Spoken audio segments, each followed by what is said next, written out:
കാലിക്കറ്റ് യൂണിവേഴ്സിറ്റിയുടെയും കേരള സർക്കാരിന്റെയും അംഗീകാരത്തോടെ BCA, BSW, BCom, BSc artificial intelligence, BSc psychology, BSc hotel management തുടങ്ങിയ ഡിഗ്രി കോഴ്സുകളിലേക്ക് അഡ്മിഷൻ ആരംഭിച്ചിരിക്കുന്നു. DPOL കോളേജ്, ഡിസാറ്റ്, നിലമ്പൂർ. യുദ്ധം കാരണം കയറ്റുമതി നിലച്ചതോടെ ചക്ക വിപണിയിൽ കടുത്ത പ്രതിസന്ധി. കച്ചവടക്കാർ കൃഷിയിടത്തിൽ നിന്നെടുത്ത ചക്കകൾ വിറ്റഴിക്കാൻ പാടുപെടുന്നു. വിദേശ രാജ്യങ്ങളിലേക്കുള്ള കയറ്റുമതി നിലച്ചതോടെ സംസ്ഥാനത്തെ ചക്ക വിപണി കടുത്ത പ്രതിസന്ധിയിലായിരിക്കുകയാണ്.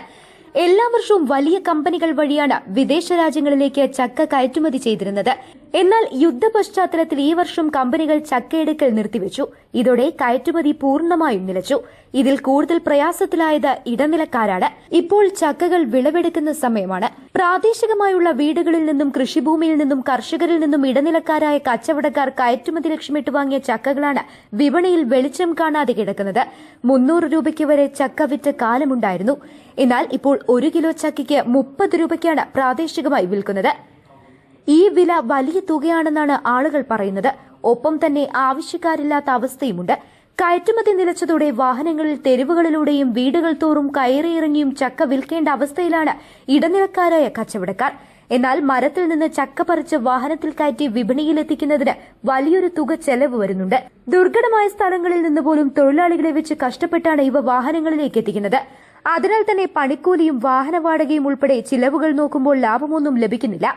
കേവലം ദിവസവേതനം മാത്രമാണ് തങ്ങൾക്ക് ലഭിക്കുന്നതെന്നും കച്ചവടക്കാർ പറയുന്നു. മെയിനായിട്ട് ഇപ്പോൾ ഇത് ഞങ്ങൾ എല്ലാ വർഷവും കമ്പനികൾക്ക് എക്സ്പോർട്ട് ചെയ്യലാണ്. അപ്പോൾ ഈ വർഷം കമ്പനികളൊന്നും തുടങ്ങിയിട്ടില്ല. ഒന്നാമതിപ്പോൾ ഈ യുദ്ധം കാരണം എക്സ്പോർട്ടിങ് നിർത്തി വെച്ചേക്കാണ്.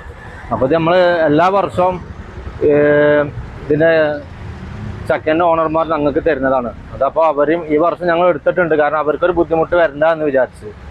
പിന്നെ കമ്പനി പോയില്ല. അപ്പോൾ ഞങ്ങൾ എന്ത് ചെയ്യുന്നത് വെച്ചാൽ ഞങ്ങൾ വീട്ടിൽ കൊണ്ടുപോയി പോപ്പിച്ചതിന് ശേഷം ലൈനിൽ കൂടെ വിൽക്കുകയാണ് ഇപ്പോൾ ചെയ്യുന്നത്. പക്ഷേ എന്നാലും ഈ വർഷം കഴിഞ്ഞ വർഷം അപേക്ഷിച്ച് നമുക്ക് എല്ലാവർക്കും ചക്ക കർഷകർക്കൊക്കെ നല്ല നഷ്ടമാണ്.